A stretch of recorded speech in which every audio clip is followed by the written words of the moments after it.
So I grew up with religion in the household, going to Roman Catholic Church and also some New Testament between my mom and my dad.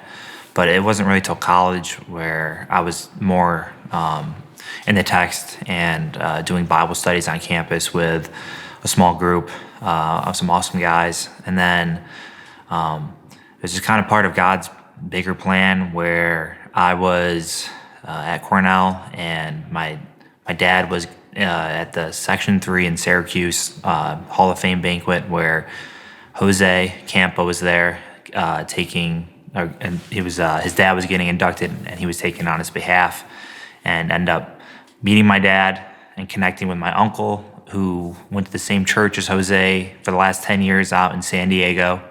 And Jose Campo then invited me to go to FCA camp at UCLA.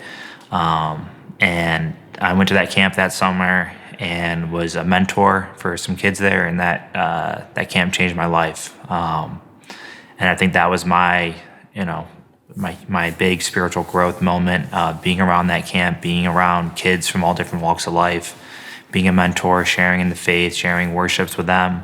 I think that was one of the biggest pivotal moments in my life thus far.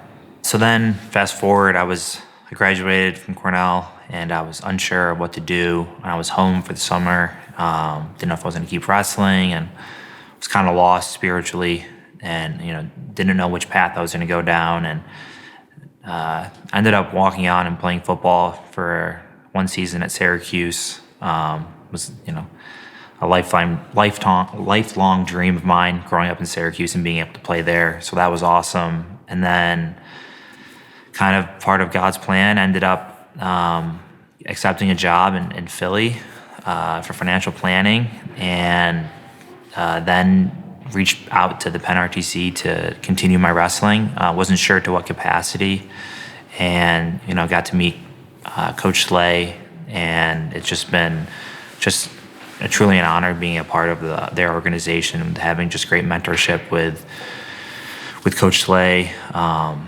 and having the ability just to bounce different life struggles spiritually, with work, with wrestling, relationships, just a lot of awesome mentorship that I have with him. He's an awesome resource and coach to have around, but then also having the other incredible athletes at the Penn RTC, guys like Joey McKenna, Dave McFadden, Mark Hall, Ethan Lezak, Marl Carenti. We just have an awesome group of guys that share the faith. We share in Bible studies. The iron sharpens iron in the wrestling room, but then also just having great mentorship and brotherhood outside of it to be leading in the same path and towards Christ and towards bigger life picture.